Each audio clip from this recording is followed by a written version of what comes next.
Bueno, nos alegramos de estar aquí en esta mañana y que el clima no está tan caluroso, sino que está un poquito más fresco. El domingo pasado estuvimos hablando, ¿qué título tenía lo que hablamos? ¿Cómo se llamaba? La cita. Y yo creo que vimos varias cosas allí el domingo pasado acerca de cómo los tiempos van transcurriendo. Y no podemos negar, por ejemplo, esta semana, la cantidad de noticias que hay, de cosas que están sucediendo. Indudablemente que el tiempo va transcurriendo en la medida en que Dios está mostrando cuál es su propósito. Vamos a hacer la segunda parte hoy y se llama la cita 2. La cita 2.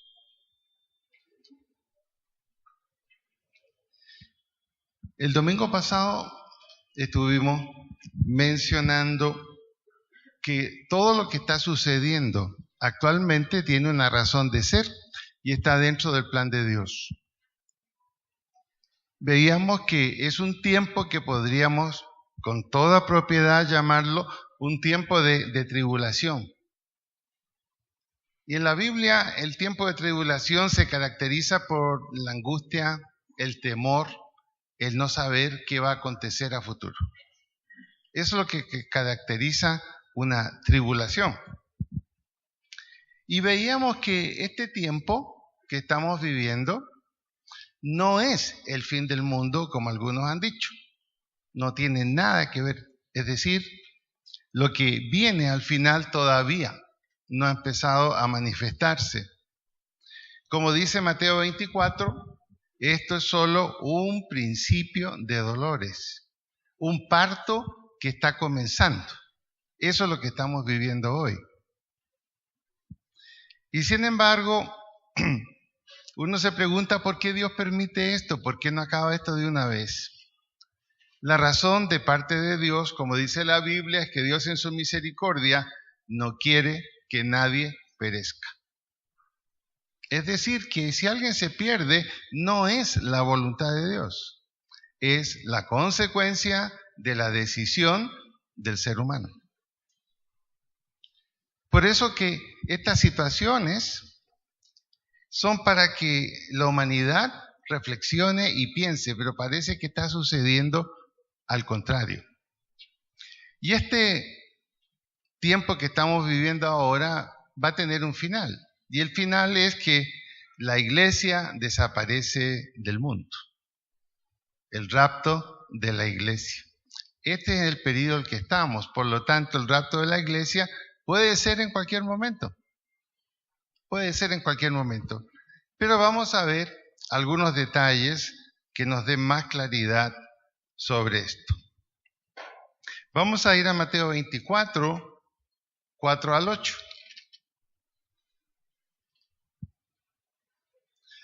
Los discípulos del Señor tenían la misma inquietud que tenemos nosotros. Ellos habían escuchado de parte de Él que iba a transcurrir hacia el futuro. Pero ellos querían tener más claridad, detalles precisos.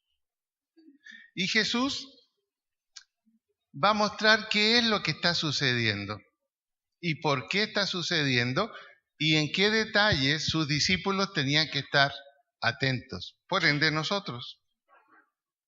Comienza el versículo 4. Respondiendo Jesús a las inquietudes de ellos, les dijo: mirad que nadie os engañe. Vendrán muchos en mi nombre diciendo yo soy el Cristo, y a muchos se engañarán. ¿Estamos viviendo esto?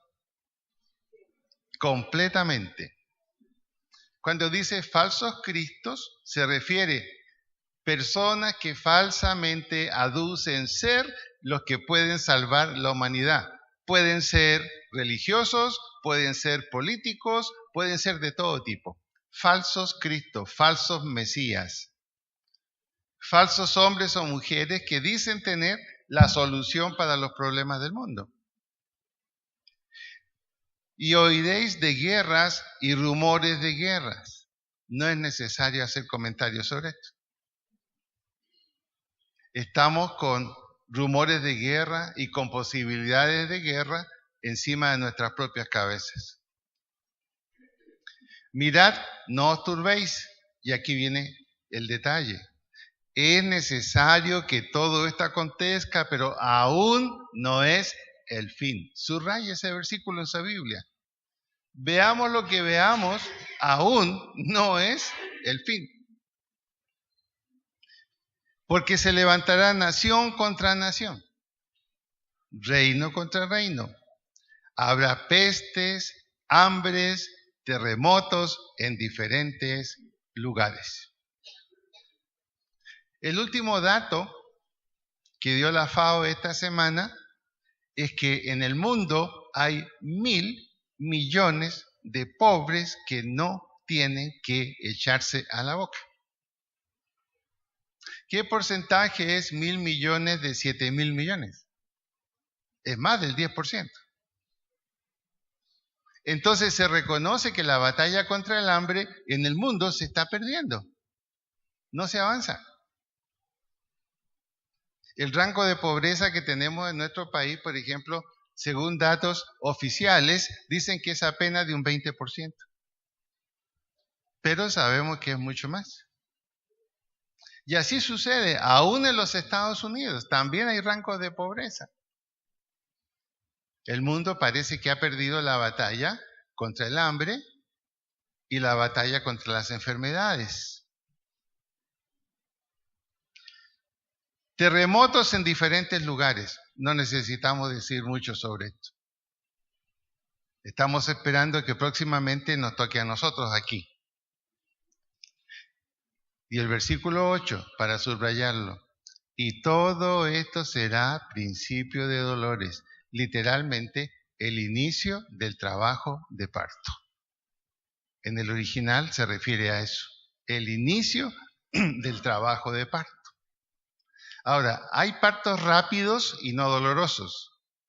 Pero no es cierto que hay algunos partos un poquito larguísimos y bastante dolorosos, donde la mamá dice, por favor, sáquemelo, sáquemelo. Aquí se está refiriendo a un parto doloroso. 9. Entonces os entregarán a tribulación y os matarán, y seréis aborrecidos de toda la gente por causa de mi nombre. Hay persecución de los cristianos hoy. Hay muerte de creyentes en los países islámicos. Y hay persecuciones elegantes. ¿Cuáles son las persecuciones elegantes? Estrangular a la iglesia para que no pueda funcionar como debe funcionar. No se le persigue, pero se le ahoga, social, económica, políticamente. Tenemos una citación con delegados del ministro del Interior este martes, que nos van a informar acerca de la política de libertad religiosa. ¿Qué nos van a informar? Ya creo que nos van a estar preparando para la nueva reforma tributaria. Y allí es donde la iglesia sufre. No es una persecución de meter en la cárcel a los creyentes, pero sí dificultar el funcionamiento de la iglesia. Y seréis aborrecidos de todas las gentes por causa de mi nombre. Por ejemplo, el 17, el 11 de septiembre es una fecha muy especial en Chile. En esa fecha se recuerda cuando los militares tomaron el gobierno, hicieron el cambio y Chile entró en un proceso que de alguna manera todavía ese proceso mantiene algo de resultados económicos en el país. Pero ¿qué sucedió? Aquí no lo hay, pero en Chile se llama el Te Deum, que es una reunión religiosa para celebrar algo de tipo nacional. Y en Chile se estableció un Te Deum católico y un Te Deum evangélico cristiano. Y tienen la obligación de asistir allí el presidente y sus ministros. Se celebró el Te Deum evangélico y estaba presente la señora Bachelet y los ministros de Estado. A mí me mandaron el video, amigos de allá, y lo tengo, que es bien bueno. Y en el mensaje que se dio allí, dando gracias por el país, encomendando a Dios la patria y todo esto, por primera vez se manifestó la unidad nacional de la Iglesia cristiana representada allí. Y se dio a conocer la preocupación de la Iglesia cristiana por una serie de situaciones que atentan contra la vida espiritual y los principios cristianos. Y esto no lo había hecho nunca la Iglesia, pero así en un sentido nacional. Y al otro día hubieron muchos artículos en los periódicos diciendo: parece que el voto cristiano va a influir en las próximas elecciones. Así como acá, así como en otros países, en la misma Argentina, se está produciendo un despertar. Son señales. ¿En qué sentido? En que la Iglesia no va a recibir aplauso, al contrario, va a recibir más crítica todavía, porque está mencionando lo que está pasando en nuestra sociedad, lo que está pasando con una ley de aborto que va a autorizar el aborto incluso hasta los 8 meses de embarazo. ¿Cómo se está implementando, aunque pareciera que no, los principios de la ideología de género, tratando de llegar a los colegios? Y eso significa que los colegios cristianos tendrán que someterse también a esa norma, si no, no podrán funcionar. De manera entonces que hay una persecución, pero no como en los países asiáticos donde se matan a los cristianos abiertamente, sino es como un aislamiento para que no pueda haber una influencia de la iglesia cristiana. Esto está sucediendo. El versículo 10 nos dice: muchos tropezarán entonces. ¿Qué significa tropezarán? Cristianos dejarán de pensar cristianamente. Van a haber cristianos que no resisten la situación con la sociedad. Y dicen: yo no puedo quedar fuera de la sociedad, yo no puedo perder mis amigos, no puedo perder mis relaciones, no tengo que ser tan fanático. Y va a venir el tropiezo en la fe. Muchos cristianos van a dejar su fe por temor al aislamiento, por temor a tener que enfrentar una crítica que cada vez va a ser mucho más seria. Muchos tropezarán entonces, se entregarán unos a otros y además se aborrecerán. Y muchos falsos profetas se levantarán y engañarán a muchos. Y por haberse multiplicado la maldad, el amor de muchos se enfriará. Mas el que persevere hasta el fin, éste será salvo. ¿Qué significa más el que persevere hasta el fin? Más el que esté en los principios de la Biblia, en los principios de Dios. Aun cuando se sienta débil, el Señor le fortalecerá hasta el final. En otras palabras, va a ser verdad. No temáis a los que matan el cuerpo, temed a los que matan el alma. Estar bajo la cobertura del Señor. Y el 14 nos indica cómo va a terminar este periodo en el que estamos hoy. Dice: y será predicado este evangelio del reino en todo el mundo. Eso es lo que Dios está esperando en este momento para el rapto. Esto es lo que está deteniendo el rapto. Hace tiempo dijimos que Sociedades Bíblicas dio un informe muy interesante La Biblia está traducida a casi todos los idiomas y dialectos que hay en el mundo. Es decir, se puede poner una Biblia ya sea a través de la televisión o físicamente en todo el mundo. Ahora están los medios. Pero todavía hay algunos idiomas, algunos dialectos en que no ha sido traducida. Y Sociedades Bíblicas el año pasado dio este informe. Para el año 2025, la Biblia estará traducida en todos los idiomas y todos los dialectos. ¿Qué significa eso? Que el mensaje de la palabra de Dios estará en las manos o en los oídos o en los ojos a través de la televisión de cada habitante de este planeta. Entonces se cumplirá lo que el Señor dijo.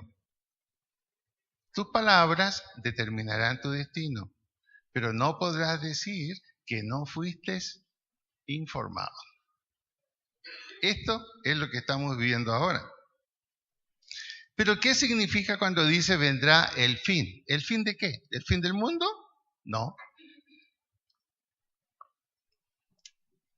Viene el fin de la era en que estamos viviendo, que es la era de la iglesia. ¿Cuándo comenzó la era de la iglesia? El judaísmo, prácticamente toda la vivencia del Antiguo Testamento, terminó el año 70 después de Cristo. ¿Por qué? Prácticamente desapareció la nación de Israel. Jerusalén, su capital religiosa y política, el templo, que era el símbolo de la fe judía, desapareció. Jerusalén fue destruida por los romanos, el templo fue destruido, por eso que hasta hoy no ha sido reconstruido y es el gran lamento de los judíos. Todos los judíos tuvieron que huir de su patria. Los romanos les hicieron huir. Y eso significó la diáspora judía o el hecho que los judíos se dispersaron por todo el mundo a partir de ese momento. Desapareció la nación judía. Desapareció el judaísmo como religión imperante, efectiva, positiva en el mundo. Ahora, ¿qué fue lo que quedó? Fue el tiempo para la iglesia. A partir del año 70, la iglesia cristiana es la vocera del plan de salvación de Dios. Y lo es hasta hoy. Porque el pueblo judío todavía está incompleto en su expresión religiosa. Porque para el pueblo judío, mientras no tengan el templo, no se consideran una religión completa, porque no pueden presentar sacrificios y sienten que sus pecados no han sido perdonados porque la sinagoga es un centro de estudio solamente. Nosotros como iglesia, miren el privilegio que tenemos. ¿Cuál es nuestro sacrificio? Llamémosle así. Es el sacrificio que el Señor Jesucristo hizo y que lo recordamos en la Santa Cena. Y nosotros lo podemos practicar y lo podemos disfrutar, pero ellos, el hecho de presentar un sacrificio visible, un animal por sus pecados, no lo pueden hacer porque tendría que ser en el altar, en el templo. Y ese es el lamento de los judíos. Los que fueron a Israel el año pasado conmigo, ustedes vieron ese sector donde los judíos están orando con un librito en las manos. ¿Y qué es lo que oran? Señor, nuestro templo. Señor, nuestro templo. Señor, nuestro templo. Y leen a Isaías allí orando frente al muro. Es una situación tremenda para ellos no poder tener la tranquilidad que sus pecados han sido perdonados. Viene el fin entonces, viene el rapto de la iglesia, ya no hay predicación aquí en la tierra, el Espíritu Santo es retirado de la tierra. ¿Y qué viene a partir de ese momento? Por aquí ya empieza la segunda cita. Versículos 15 y 19 de Mateo 24.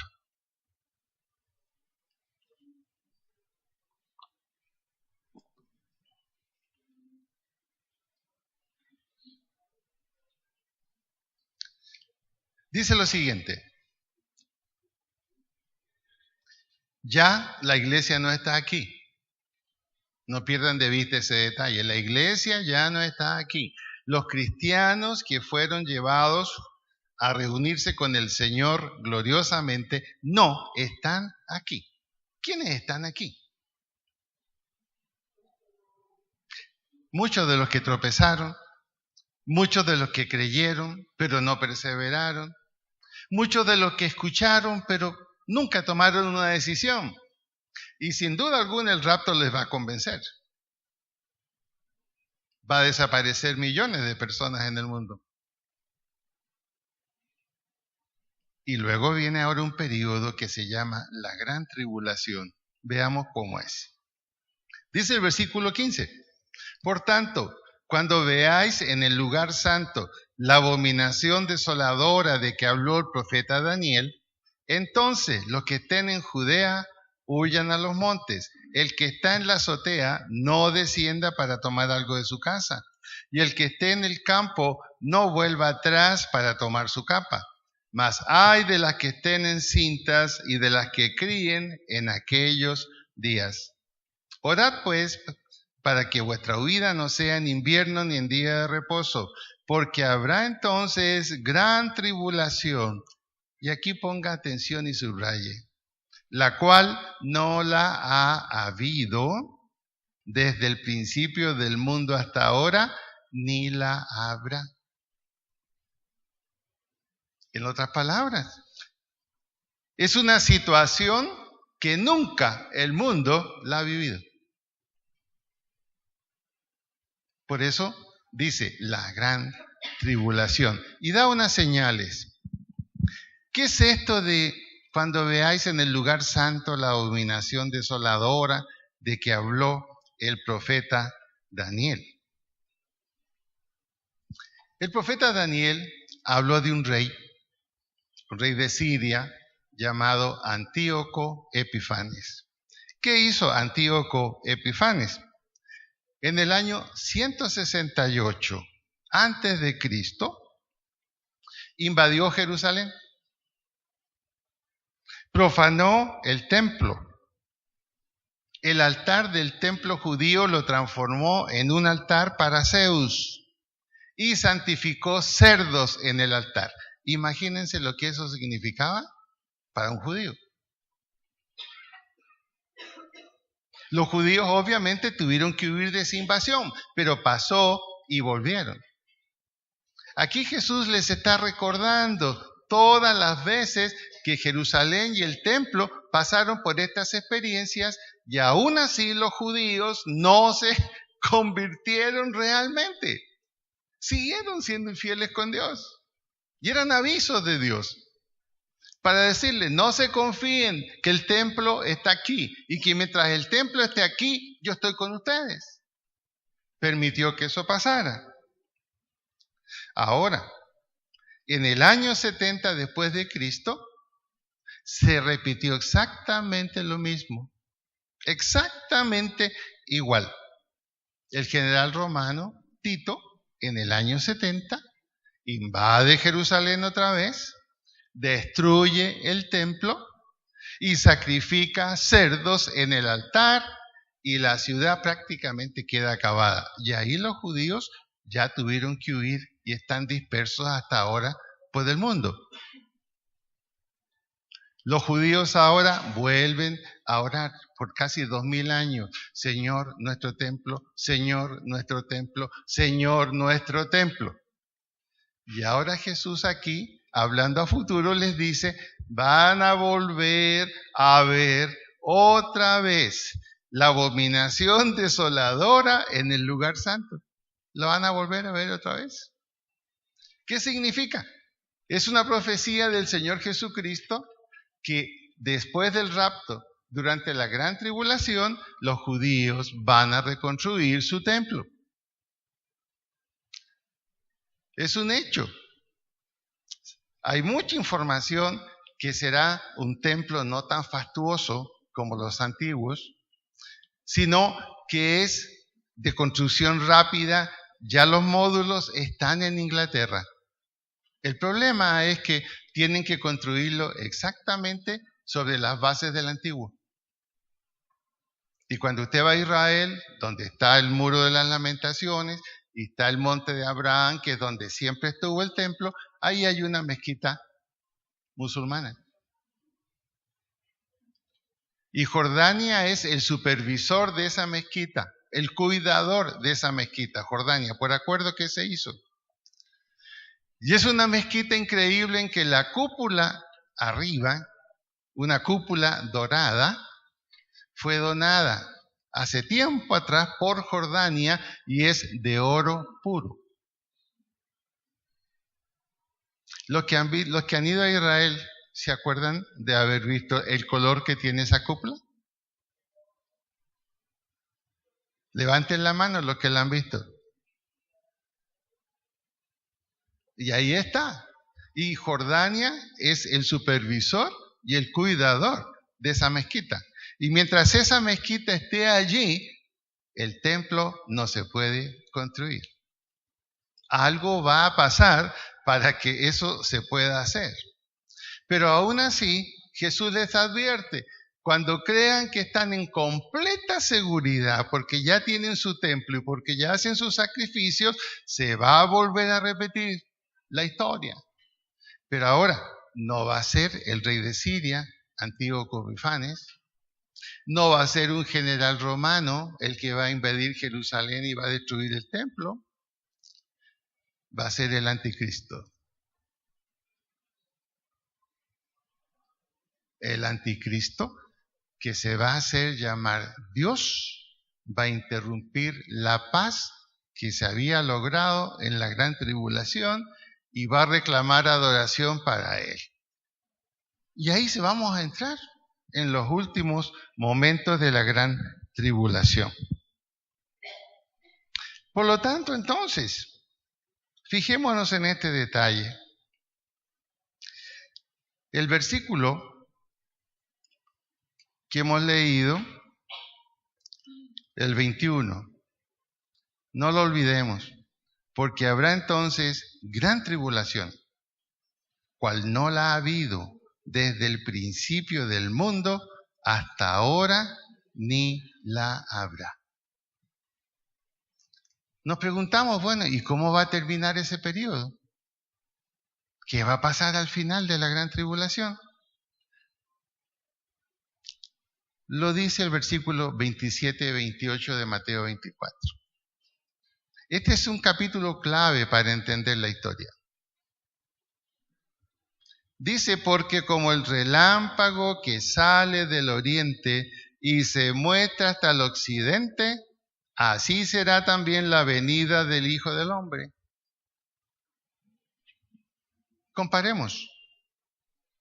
El rapto es secreto, privado. Nadie va a ver al Señor. Cuando nosotros le veamos, vamos a estar ya con Él allá arriba. Oh, ¿y cómo llegamos aquí? Y aquí simplemente desaparecimiento de personas. Y aquí el mundo estará como Condorito, exijo una explicación. ¿Y cuál va a ser la única explicación? Aquellos pseudo creyentes que se quedaron dirán, era cierto. Era cierto lo que nos decían, era cierto lo que nos predicaban. Cometimos un error y ahora ¿qué hacemos? Bueno, nos toca predicar eso. Estábamos equivocados. Era verdad. No se lo llevaron los extraterrestres. El rapto era una realidad. Pero no los van a felicitar por esa predicación. Porque el mundo va a decir, gracias a Dios que se fueron los fanáticos que impedían una religión mundial donde todos estábamos de acuerdo. Y es imposible que los cristianos puedan participar en una religión mundial. Es imposible. ¿Por qué razón? La base de la unidad de una religión mundial, ¿cuál es? El reconocimiento y el respeto por cada uno de los líderes de esas religiones. El respeto por Mahoma, habría que respetarlo. El respeto por Buda, habría que respetarlo. El respeto por María, habría que respetarla, y así con todos los líderes que tienen las diferentes religiones del mundo. ¿Y la base de la unidad religiosa, cuál será? Todos creemos en Dios. Hasta los masones creen en Dios, le llaman el gran arquitecto del universo. Pero ¿qué problema presentaría entonces un cristiano metido allí? Bueno, ¿y qué hago yo con Juan 14:6? Lo tengo que borrar entonces de la Biblia. ¿Qué dice Juan 14:6? Yo soy el camino, la verdad y la vida. Nadie viene al Padre si no es por mí. Entonces, la única manera de ser parte de un acuerdo mundial religioso que supuestamente traería paz sería quitar ese versículo de la Biblia. Y tendríamos que decir, Mahoma, Buda, el gran gurú en la India, María, etcétera, todos son caminos a Dios. Y lo más increíble es que van a haber líderes pseudo cristianos que lo van a decir, lo van a aceptar y van a ser parte de eso. Ya están organizados. Se llama el Concilio Mundial de Iglesias, que tiene su sede en Ginebra. No es nada nuevo. No es nada nuevo. En el año 80, yo fui como delegado, imagínense, me mandaron. Yo fui como delegado a una reunión en Panamá. Una reunión del Concilio Mundial de Iglesias, allí. El tema era cristianismo y racismo. Y fueron de varios países. Y yo creo que me mandaron a mí por equivocación, porque mandaron a un conservador bíblico. Entonces yo me sentía allí como un pollo entre patos ahí. Se discutieron todos los temas y al final se habló sobre el racismo, lo que la Biblia decía sobre el racismo. Entonces vino la discusión, ¿cuál es el origen del racismo? Bueno, hubieron varias teorías sociológicas. Entonces preguntaron, a ver, el delegado que mandaron de Chile, ¿qué opina? Yo le dije, para mí la causa del racismo es que el hombre es pecador por naturaleza, así lo dice la Biblia, y si es pecador no solamente es racista, también va a ser un montón de otras cosas. Se quedaron en silencio y alguien me miró y me dijo, ¿usted todavía cree eso?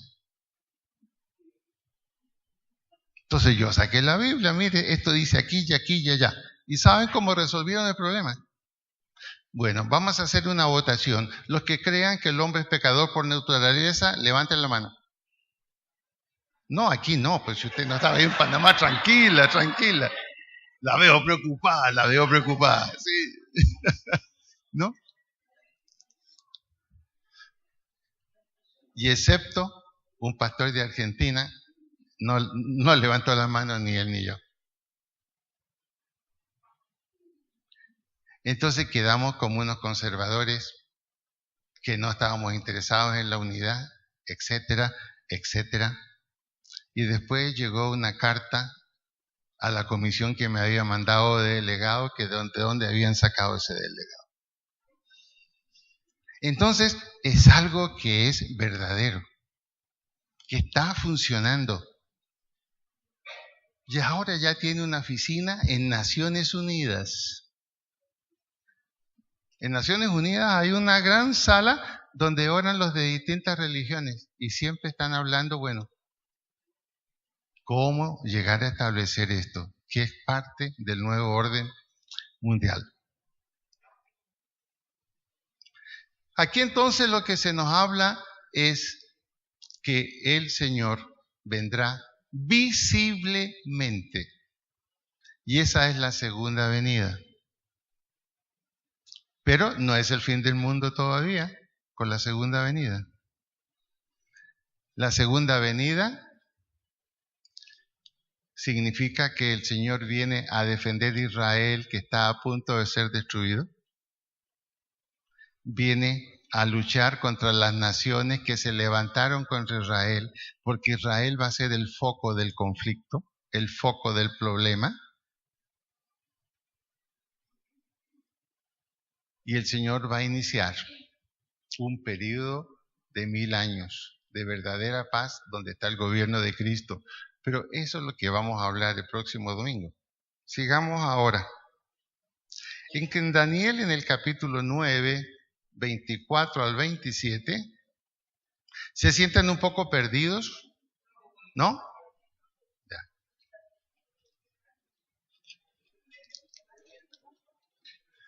Daniel 9, 24.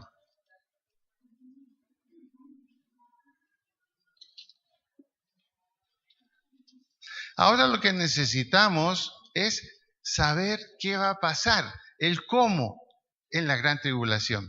¿Cuánto tiempo va a durar? ¿Cuánto tiempo va a durar? ¿Qué va a suceder? Daniel 9, 24. Ahí comenzamos. Daniel era un profeta que estaba orando a Dios al ver la desolación que había en su pueblo. Daniel se preguntaba, pero ¿qué ha pasado? Hemos conocido la verdad, tenemos la ley. Dios nos ha hablado profeta tras profeta y no vemos que el pueblo realmente camine como debe caminar. Bueno, ¿qué va a suceder? ¿Qué va a suceder? En este momento, los muros de Jerusalén están destruidos. El templo también. Hay desolación. ¿Qué va a pasar? Daniel es del tiempo de Nehemías, cuando Nehemías comenzó a trabajar en Jerusalén 49 años. Y su oración era constante, día y noche. Y Dios le contestó. ¿Y cómo le contestó?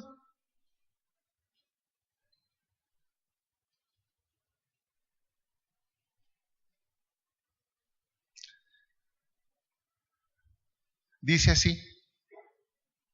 Podemos agregar el 22 para que nos quede más completo. Dice, y me hizo entender y habló conmigo diciendo, Daniel, ahora he salido para darte sabiduría y entendimiento. Al principio de tus ruegos, está hablando el ángel Gabriel, al principio de tu ruego fue dada la orden y yo he venido para enseñártela porque tú eres muy amado. Entiende pues la orden y entiende la visión. Comienza el 24. 70 semanas están determinadas sobre tu pueblo y sobre tu santa ciudad para terminar la prevaricación y poner fin al pecado y expiar la iniquidad para traer la justicia perdurable y sellar la visión y la profecía y ungir al santo de los santos. ¿Qué le dijo? La clave son 70 semanas, Daniel. En 70 semanas se va a definir todo en el mundo. En 70 semanas el pueblo de Israel va a ser restaurado. En 70 semanas el Santo de los Santos, el Señor Jesucristo, será ungido como Rey. Pónganse ahora en la situación de Daniel. O sea, nos quedan 70 semanas solamente. Si miramos cómo ha transcurrido la historia, no, es imposible. El propio Antiguo Testamento, en otro de los libros, menciona que muchas veces en la profecía, la semana no era una semana de días, era una semana de años. O sea entonces que 70 semanas equivale a 490 años. Un periodo de 490 años dividido a su vez en periodos. Y aquí viene la explicación. Versículo 25. Leamos con mucha atención. Sabe pues y entiende que desde la salida de la orden para restaurar y edificar a Jerusalén, miren cómo estaba la situación. Había que reedificar. Los muros estaban caídos y todo eso.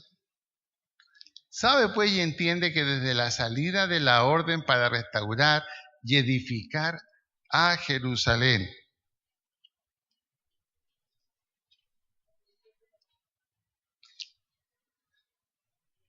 hasta el Mesías príncipe, hasta la venida del Señor Jesucristo, pero como el Salvador que nace como un niño, hasta ese momento habrá 7 semanas y 62 semanas.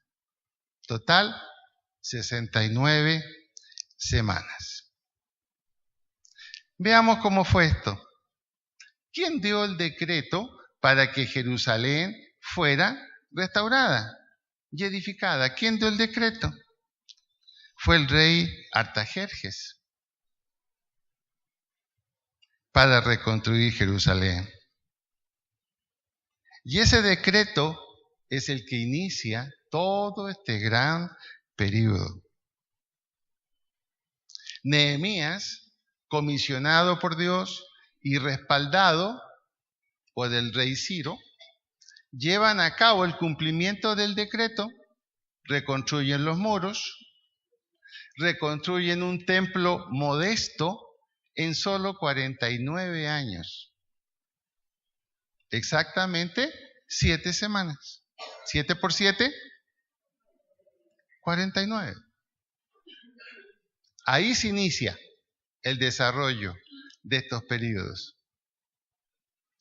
Y después de esas 7 semanas, de esos 49 años, van a transcurrir ¿cuántas semanas? 62. Habrá 7 semanas y 62 semanas. Ya tenemos 69. Es decir que entre la reconstrucción de Jerusalén, sus muros, ese templo pequeño por Nehemías, hasta la venida de Jesús, transcurrieron 69 semanas. Cuando usted multiplica 69 por 7, pero tiene que sumar las 7 anteriores, tiene que restarle 7 a 490. Quedan 483. Es exactamente desde el tiempo de Daniel y Nehemías el tiempo transcurrido hasta que lo que llamamos nosotros el año 1 y lo que sigue es el tiempo en que viene Jesús y nace y se le llama el Mesías príncipe. ¿Se cumplió ya? Ahora la pregunta es, ¿y la última semana? ¿Qué sucede con esos 7 años que quedan? ¿Qué es lo que detuvo los 7 años restantes? Muy simple. El periodo de paciencia de Dios para con todo el mundo, que comienza con el año 70, cuando desaparece el templo judío, el pueblo judío como tal deja de ser. ¿Y quién toma la voz en el mundo para comunicar el mensaje de Dios? La iglesia. Mientras la iglesia está, ese periodo está detenido. Es decir, cuando Dios dice que por su ira por su misericordia. No ha sucedido lo que tendría que suceder, la destrucción, sino Dios espera que nadie perezca. Es gracias a la presencia de la iglesia en que se interrumpe el periodo de esas 70 semanas. 69 ya se cumplieron. 7 semanas, 49 años, que fue el tiempo que ocupó Nehemías. Reconstruye Jerusalén, reconstruye los muros, se levanta otra vez la esperanza, el pueblo vuelve, acuérdense, a tomar en serio la ley, el pueblo llora al escuchar al profeta y pareciera que todo va a ir bien.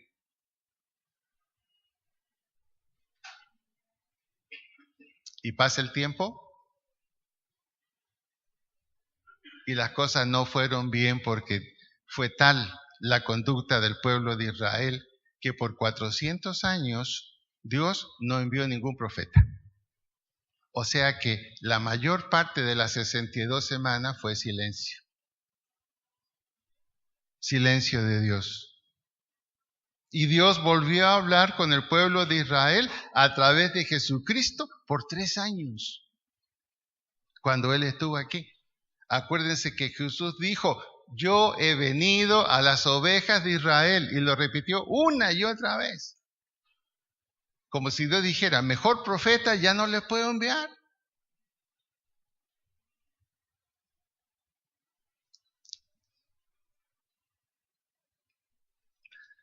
Versículo 26 de Daniel. Miren lo que dice. Y después de las 62 semanas, ¿qué va a pasar?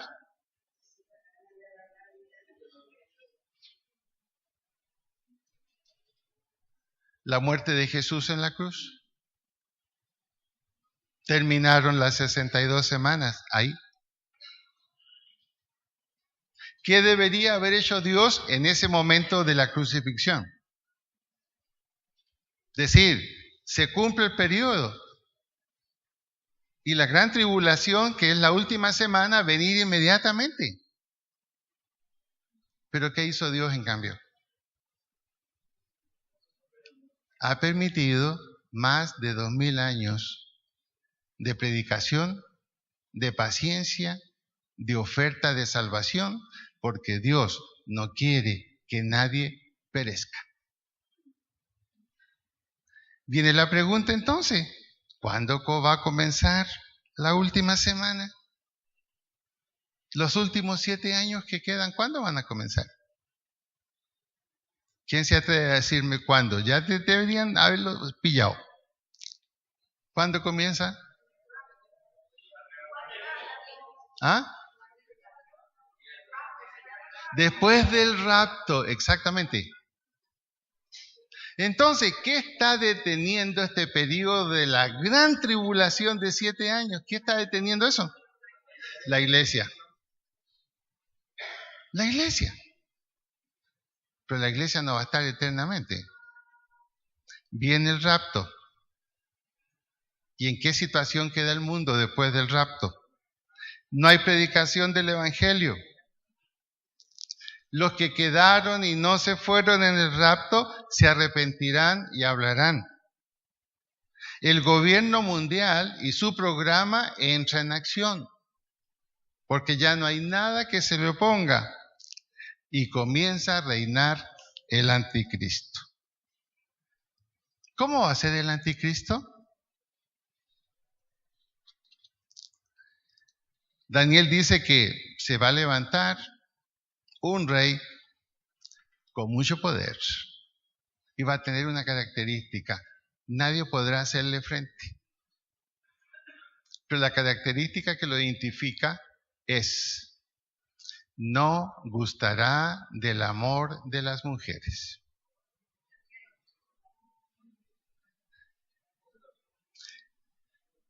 Está esto en Daniel entre el capítulo 7 y el capítulo 11. Y clarito, clarito para que lo lean. Se los dejo de tarea. Daniel, entre el capítulo 7 y el capítulo 11, allí habla del último rey que habrá. Será un rey con mucho poder, dominará, y una característica: no gustará del amor de las mujeres.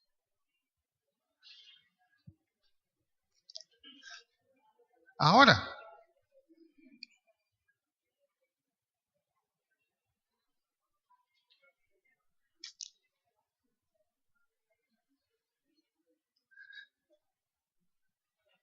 esta gran tribulación, que serán 7 años, serán 2 periodos. Y esto es lo que vamos a ver el próximo domingo, que es la cita 3, la última. Y vamos a ver qué pasa con los incrédulos. Esta es la gran tribulación, van a ser 2 periodos, 3 años y medio y 3 años y medio. Los vamos a ver bíblicamente. ¿Pero por qué se los anticipo? Porque los primeros 3 años y medio, según la Biblia, van a ser de un progreso extraordinario en la tierra. Y el mundo estará convencido que por fin encontró al verdadero Dios. Porque el anticristo gobernará y hará milagros. Hará milagros. Milagros como algunos, por ejemplo, hace unos 10, 15 años atrás, algunos hablaban que y posiblemente iba a ser Kennedy, el anticristo. Porque algo hay en la Biblia en cuanto a que va a ser herido de muerte, pero no le va a pasar nada. Y decían, Kennedy, que fue tan amado en el mundo, tan querido, bueno, que nuevamente iba a estar vivo, pero no, la Biblia no dice eso. Son 3 años y medio donde el mundo se convence que sin el Dios manifestado en Jesucristo, las cosas van mejor. Los judíos pensarán que ese es el Mesías que esperaban porque el anticristo logra la paz mundial. Los judíos sí van a ser parte de la religión mundial. Porque acuérdense que para ellos Jesús no es lo principal. Para ellos lo principal es Moisés y Elías. Entonces sí van a formar parte.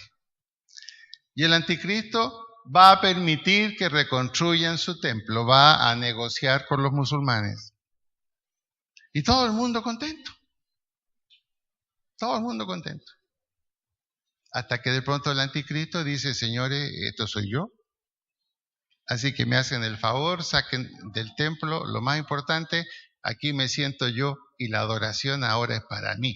Y ahí despierta el mundo. Y ahí despierta Israel. Y vamos a ver todas las cosas que suceden. De manera entonces, fíjense cómo va la línea de la Biblia. Yo solamente haría esta pregunta. Si creemos nosotros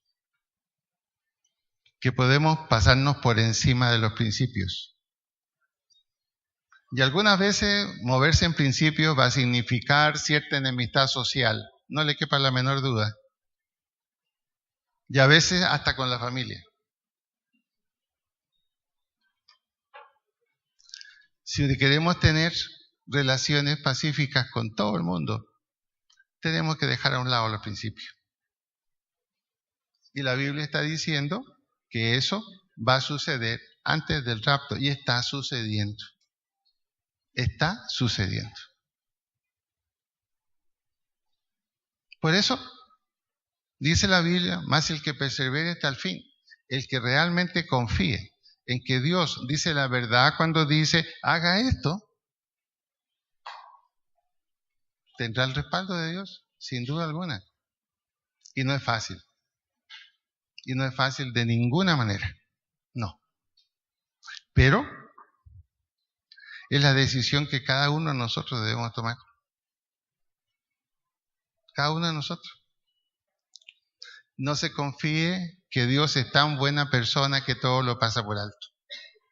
Eso no lo dice la Biblia.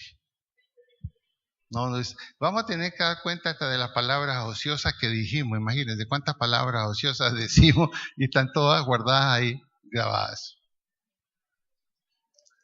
Por eso que es un tiempo corto el que queda para que nos preocupemos de nuestros familiares. Para que nos preocupemos de nuestros familiares. Nos preocupemos de aquellas personas que estimamos. Algunas nos dirán que sí, otras nos dirán que no. Pero ya no será nuestra decisión, sino la decisión de esa persona. ¿Qué piensan de esto? ¿Están listos para el último capítulo final del próximo domingo? ¿O no? Y es bueno, a la luz de todo lo que está sucediendo, para que tengamos claro. A veces hablar tanto de milagros, pero ¿qué tal si se sana y se va al infierno igual? ¿No? Hablamos de prosperidad, pero ¿qué tal si se vuelve próspero y se queda aquí? No, lo que tiene sentido es aquello que tiene que interesarnos ahora. Y gracias a Dios que su palabra es verdad y puede ser estudiada y podemos darnos cuenta que verdaderamente nos dice por qué estamos aquí y a dónde vamos. Vamos a orar, pongámonos de pie.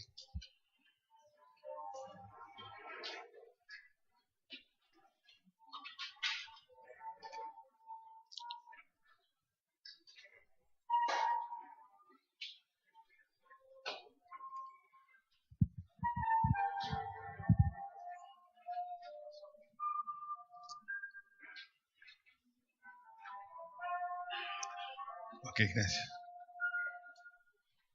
Inclinemos nuestra cabeza ahí donde estamos.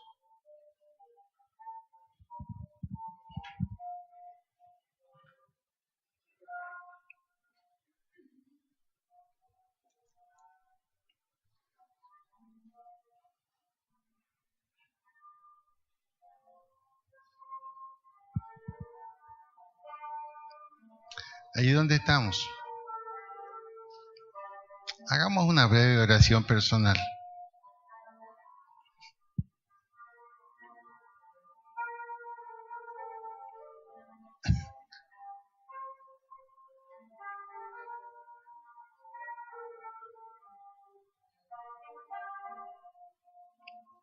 Pensemos que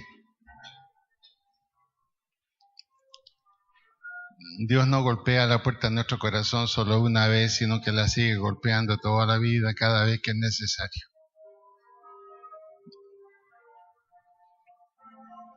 Y mientras tengamos vida, podemos abrirla.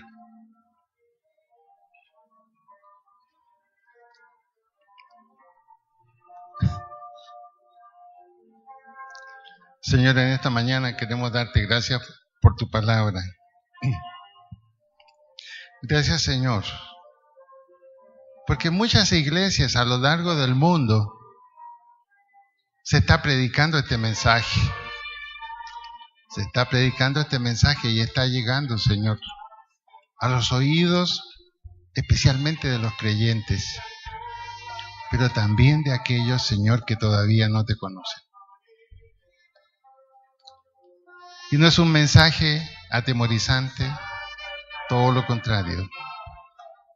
Es un mensaje que nos da la seguridad de saber que estamos con quien corresponde, que hemos tomado la decisión sabia, que estamos en el lugar seguro. Porque tu palabra dice: el que habita al abrigo del Altísimo morará bajo la sombra del Omnipotente. Señor, danos la seguridad y la confianza de que el tiempo, pasado, presente, futuro, está en tus manos. Y te damos gracias porque somos parte, Señor, de ese presente y de ese futuro que tú has establecido. Y ayúdanos, Señor, permítenos estar cobijados por ti. Gracias, Señor, porque aun cuando pecamos muchas veces, pero allí estás tú para levantarnos, para perdonarnos, para restaurarnos y mantenernos, Señor, en esa calidad de hijos en la cual tú te comprometiste con nosotros cuando te aceptamos en nuestro corazón. Gracias, Señor. Gracias por tu amor eterno, como lo dice tu palabra. Gracias por esta situación que estamos viviendo hoy, pero sabemos que la que viene contigo será extraordinaria.